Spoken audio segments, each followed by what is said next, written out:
teman-teman sekalian, ambil dari saya malam ini dengan izin Allah, ini ilmu dari wahyu, bukan dari saya.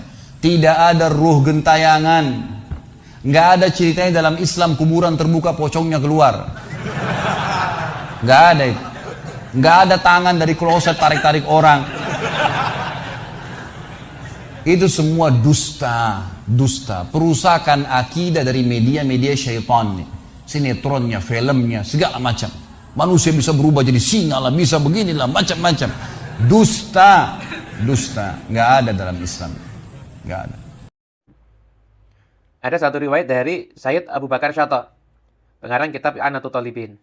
Beliau mengatakan, sesungguhnya arwah-arwahnya orang mukmin itu akan datang ke langit dunia setiap malam. Lalu mereka berdiri tepat di depan pintu rumah mereka. Kemudian mereka memanggil dengan suara-suara yang sedih, itu sebanyak 1000 kali. Wahai anakku, wahai kerabatku, wahai orang yang tinggal di rumahku, wahai orang yang pakai pakaianku, wahai orang yang membagikan harta-hartaku, apakah engkau masih mengingat kami? Masih memikirkan kami di pengasingan kami? Kami berada di dalam penjara yang lama dan di dalam benteng yang kokoh. Kasihanilah kami, nanti Allah juga akan mengasihani kalian. Jangan pelit kepada kami, maksudnya jangan pelit untuk beramal untuk kami, sebelum kalian juga akan mengalami seperti kami. Kemudian setelah itu, orang itu juga akan mengatakan, wahai hamba Allah, kesejahteraan, jadi harta yang sekarang ini ada pada kalian, itu dari tangan kami. Kami tidak menginfakkannya di jalan Allah, maka kami yang akan menanggung hisabnya dan tanggung jawabnya. Akan tetapi, manfaatnya itu malah dimiliki oleh orang selain kami. Maka orang-orang tersebut akhirnya nggak dapat apa, kemudian mereka pulang dengan penuh penyesalan. Itu. Nah, hadis ini memang ada catatan-catatannya. Ada yang bilang hadisnya bisa dipakai dan lain sebagainya. Namun Imam Al-Qurtubi beliau mengatakan bahwasanya waqad qila innaha tazuru kuburaha kulla jumu'atin 'ala dawam. Waqad warada annaha ta'ti kuburaha wa duwaru ahliha fi waqtin yuriduhullahu laha.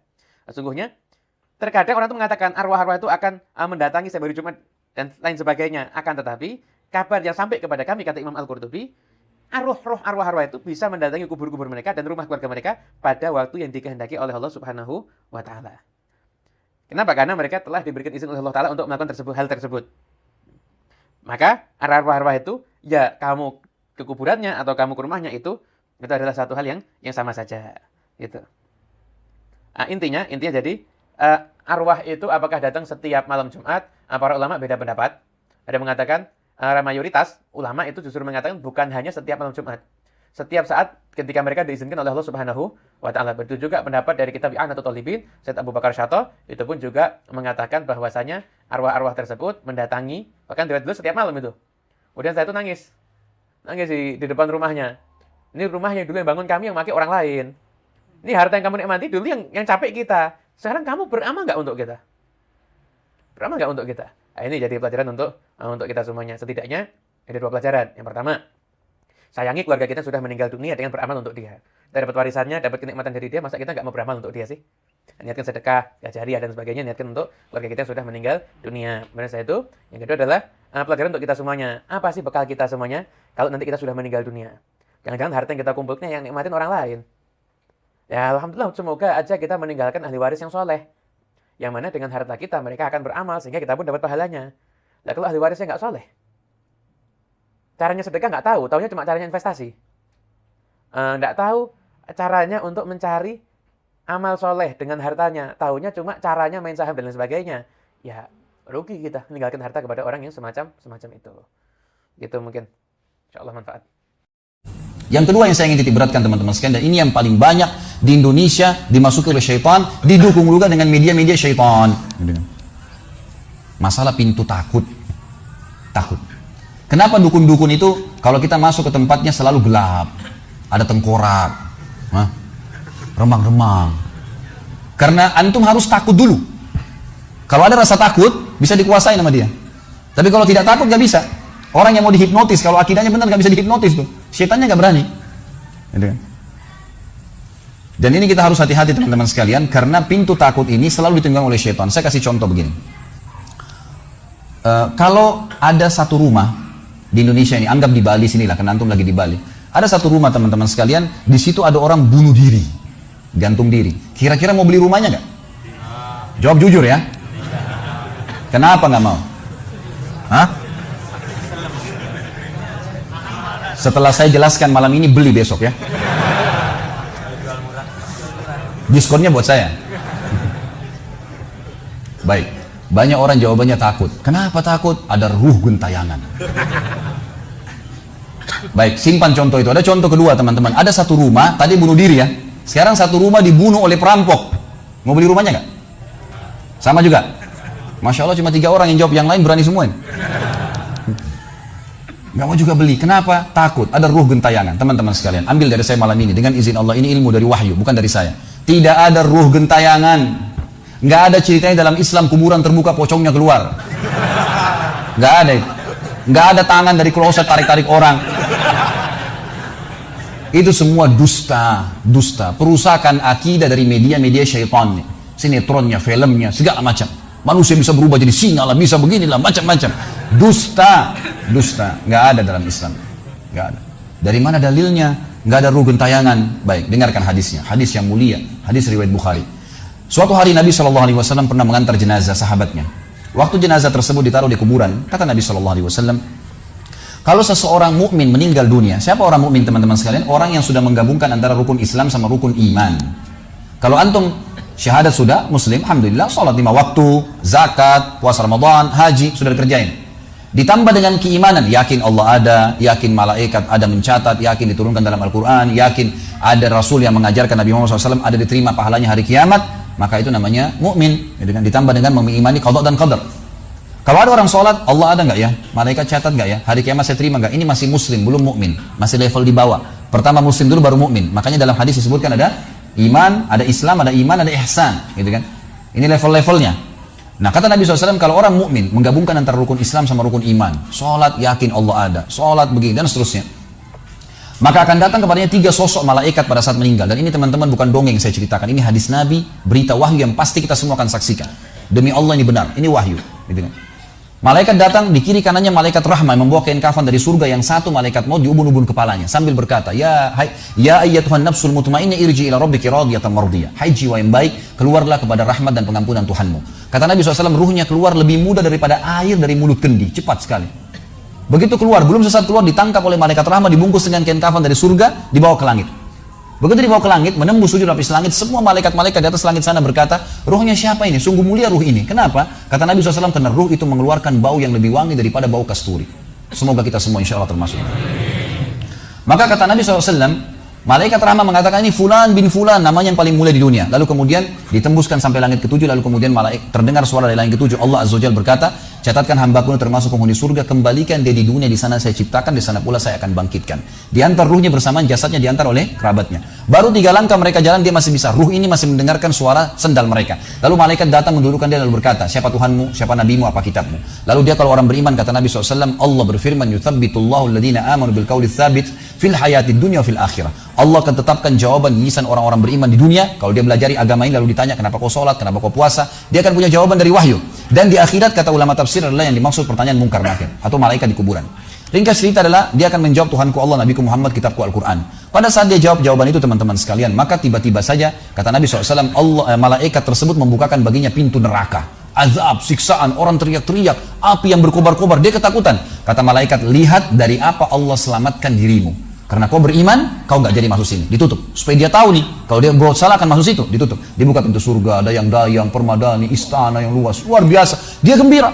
Lalu kata malaikat, kau akan masuk di sini. Maka si mayit tersebut pun berdoa mengatakan, ya Allah cepatkan waktu, karena aku ingin masuk ke dalam surgaku.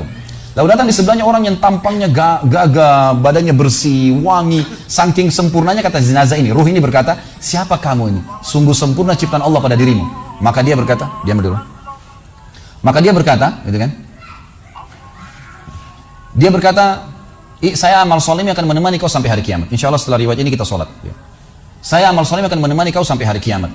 Maka kata Nabi SAW terdengar suara, ya Allahu alam di sini disebutkan Allah atau malaikatnya, tapi yang jelas menyampaikan dari Allah Subhanahu Wa Taala, lapangkan kuburan hambaku ini seluas pandangan matanya dan bukakanlah pintu surga baginya setiap pagi dan petang dia melihat. Maka jadilah kuburannya taman dari taman surga sampai hari kebangkitan. Baik. Sebaliknya kata Nabi SAW, kalau orang fasik, siapa tadi fasik? Muslim yang masih berbuat maksiat. Teman-teman hati-hati. Jangan kena mengandalkan sudah syahadat kemudian bebas berbuat dosa. Hati-hati.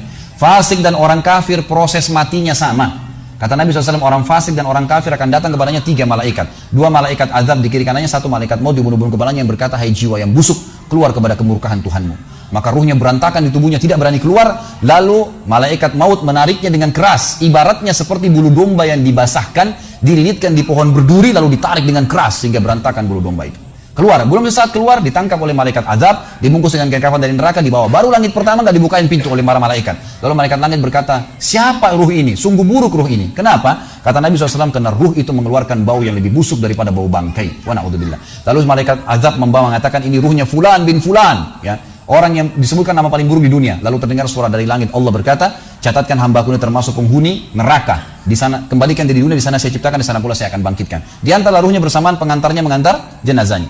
Begitu masuk dan 3 langkah. Ya. Orang-orang mengantarnya lewat, malaikat datang mendudukkan dia mengatakan siapa Tuhanmu, siapa Nabimu, apa kitabmu. Walaupun muslim, rekam baik-baik ini. Ya. Lahir dalam keadaan Islam, sesekali sholat. Fasik, masih banyak maksiat tidak tobat sebelum meninggal, sama. Jawabannya kata Nabi SAW dengan orang kafir, innama aqulu kama kana yaqulun nas. Saya nggak tahu, saya cuma ikut-ikut dulu orang bilang apa, nggak bisa jawab. Lalu kemudian dibukakan baginya pintu surga, dayang-dayang, permadani, istana, pemandangan yang luar biasa, gitu kan? Maka dia kagum, kata malaikat, lihat dari apa kau haramkan dirimu. Dulu kau bisa masuk sini, tapi kau tidak mau. Ditutup, dibuka pintu neraka, azab, siksaan, orang dipotong, teriak-teriak, kesakitan. Lalu dia ketakutan, kata malaikat, ini tempat kau selamanya, kau tidak akan bisa lari. Maka dia berdoa mengatakan, ya Allah jangan kau cepatkan waktu karena aku tidak ingin masuk ke dalam nerakaku. Lalu datang di sebelahnya orang yang buruk tampangnya, bau badannya nggak enak. Lalu saking buruknya kata jenazah ini, kata ruh ini, siapa kamu ini, pergi dari saya, sungguh buruk ciptaan Allah pada dirimu. Maka dia mengatakan, tidak, saya amal burukmu yang akan menemani kau sampai hari kiamat. Lalu dalam penutupan hadis Bukhari ada 2 riwayat. Yang pertama, Allah Azza wa Jal, ya, mengirim kepadanya malaikat yang tidak punya penglihatan dan pendengaran. Allahu alam bagaimana ini? Yang membawa sebuah besi, yang kalau besi itu seluruh jin dan manusia bersatu mau membalik saja mereka tidak mampu. Bayangkan seluruh jin miliaran, seluruh manusia miliaran, balik saja mereka tidak mampu. Ini saking kuatnya malaikat tersebut. Maka menghantamkan ke tubuh orang ini, hancur, diutuhkan kembali lagi. Begitu terus sampai hari kiamat. Riwayat yang kedua mengatakan Allah Azza wa Jal membuat dinding kuburannya merengut tubuhnya, menjepit tubuhnya sampai seperti ini tulang rusuknya. Kembali lagi. Kata ulama hadis digabungkan keduanya, dipukul sambil diremukkan, dikembalikan lagi. Begitu terus sampai hari kiamat. Maka teman-teman sekalian, dalil ini sebagai penutup dalam sesi pertama materi kita, teman-teman sekalian, dalil ini menjelaskan tidak adanya ruh gentayangan dalam Islam. Nggak ada. Kita tarik ke contoh tadi. Orang yang bunuh diri tadi berdosa besar bukan? Dosa besar. Berarti dia meninggal sekarang di kuburan lagi disiksa. Nggak ada ceritanya keluar ganggu orang atau balas dendam. Nggak ada waktu. Hancur, remuk, dikembalikan lagi. Begitu terus. Kemudian juga sama. Orang tadi contoh kedua yang dibunuh sekeluarga. Kalau dia muslim maka dia mati syahid. Matinya mulia bukan? Mulia. Berarti lagi nikmatin kuburannya taman dari taman surga. Nggak ada ceritanya tuh mereka keluar lagi ganggu orang. Gitu kan. Jadi mulai sekarang beli rumah yang banyak dianggap keramat tuh. Bacain surah Al-Baqarah ada semua syaitannya tuh. Harus yakin dengan sabda Nabi SAW, rumah yang dibaca surah Al-Baqarah tidak akan masuk syaitan. Nggak ada. Takut semua syaitannya. Baik, kita tutup dengan kata-kata saya, teman-teman sekalian. Lalu dari mana? Kalau saya beli rumah, saya pernah dengar suara bayi di atas rumah, atap rumah saya. Saya pernah dengar suara cangkul di belakang rumah, pintu bunyi sendiri. Gitu kan? Itu semua permainan syaitan yang ada di sekitar rumah itu, atau Anda yang bermasalah. Harus diruqyah. Dibacain ayat, ada sihirnya tuh, mungkin pernah mandi dulu ilmu kebal, mungkin pernah ini, mungkin pernah bersemedi, apalah macam-macam yang khurafat ini, maka dia harus diruqyah. Jadi harus diobatin. Baik, begini contohnya, kalau kita lagi lewatin tadi rumah yang orang ada bunuh diri, ini kalau ada syaitan di sini marah dengan saya, tapi saya nggak peduli. Emang dia musuh kita. A'udzubillahi minasyaitonirrajim, gitu kan. Allah hancurin mereka, gitu kan. Yang jelas teman-teman sekalian, kalau kita lewat di rumah yang ada orang bunuh diri, gitu kan. Misal pagarnya 10 meter, begitu kita jalan 1 meter pertama, semua syaitan itu gerumunin kita tuh. Tuh yang bunuh diri itu perempuan, matanya belalak, rambutnya panjang, keluar darah dari hidungnya. Terus dibisikin. Orang yang takut, manusia yang takut, maka pada saat dia balik ke tempat yang tadi syaitan bisikin dia itu, dia lihat betul nanti perempuan tuh. Karena dia takut, jadi dia bisa lihat. Yang takut saja bisa lihat, yang tidak takut tidak bakal lihat. Makanya kalau ada temannya jalan di sebelah nggak takut, tanya, kau lihat nggak? Dia bilang nggak. Kalau dia bayangkan nenek-nenek, dia lihat nenek-nenek temannya. Permainan syaitan. Maka orang beriman mustahil melihat yang seperti itu. Nggak ada cerita. Atau dasarnya orang itu kena sihir tadi. Maka bisa melihat penampakan karena ada syaitan yang mengganggu dia dan dia dasarnya membuka diri untuk itu. Makanya harus ruqyah, obat. Gitu kan? Ada metode pengobatan, tentu bisa lihat di YouTube, ada ceramah saya, ruqyah syariah, ya, nama saya diketik, insya Allah ada tata cara yang sudah saya ajarkan caranya mengobatin itu. Tapi yang jelas itu semua permainan syaitan, teman-teman sekalian. Dan inilah Poin pertama, pintu pertama untuk takut kepada Allah Subhanahu wa taala, artinya semua selain Allah dalam makhluk jangan pernah takut dengan mereka. Syaitan pun yang biasa dianggap menakutkan bagi manusia itu dusta semua. Sampai sabda Nabi SAW mulia, hadis Bukhari, siapa yang membaca Bismillah, Bismillah, maka syaitan yang ada di sekitarnya menjadi kecil seperti lalat. Jadi orang yang gambarkan syaitan besar itu tidak benar semua. Kata Nabi SAW dalam hadis Bukhari yang lain, siapa yang mau masuk ke rumahnya lalu dia baca Assalamualaikum, salam warahmatullahi wabarakatuh, syaitan di sekitar rumahnya berkata kepada teman-temannya, tidak ada tempat nginap buat kalian malam ini. Salam saja sudah jadi benteng, nggak bisa masuk. Kalau dia makan dengan baca Bismillah, ya, dia baca Bismillah, maka syaitan berkata lagi sama teman-temannya, tidak ada makan malam buat kalian malam ini. Nggak bisa cuy. Dan syaitan tidak bisa membuka dan menembus tembok atau pintu manusia. Dusta semua itu tembus tembok, tembus pintu, dusta. Karena Nabi SAW yang bilang, syaitan tidak bisa membuka kembali pintu yang ditutup oleh manusia. Syaitan tidak bisa membalikkan ya panci yang sudah ditutup oleh manusia. Maka padamkanlah lampu kalian, tutuplah panci-panci kalian. Karena syaitan bisa menunggangi makhluk yang lain. Sebagai penutup hadis Nabi SAW, pernah ada seorang sahabat membawa tikus ditangkap malam hari. Pada saat ditangkap tikus tersebut, lalu sahabatnya tidak bunuh, dipegang sama dia, dibawa ke masjid. Dia bilang, ya Rasulullah, ini tadi, ya, saya tangkap di rumah saya apain hewan ini? Boleh saya bunuh atau enggak? Kata Nabi SAW, jadi tikus itu sambil ditahan oleh sahabat, kebetulan Nabi SAW punya tikar yang dipakai sholat, di sebelahnya ada lilin kecil, minyak dengan api, gitu kan. Lalu tikus ini sementara Nabi SAW bicara sama sahabat, lepas, menyentuh ya lilin Nabi SAW, lalu tumpah minyaknya di sejadah, di tikarnya Nabi, terbakar. Kata Nabi SAW, sesungguhnya hewan ini fasiqah, fuwaisiqah, buruk, boleh dibunuh, gitu kan. Dan syaitan menunggangi hewan seperti ini untuk membakar rumah-rumah kalian. Tapi mereka tidak bisa membakar langsung. Mereka cuma bisa menggunakan hewan yang kebetulan lewat dan seterusnya. Seperti misalnya syaitan bisa menggoda manusia lain untuk mengganggu kita, gitu kan. Tapi untuk dia langsung tidak ada ceritanya. Itu semua tidak benar, teman-teman.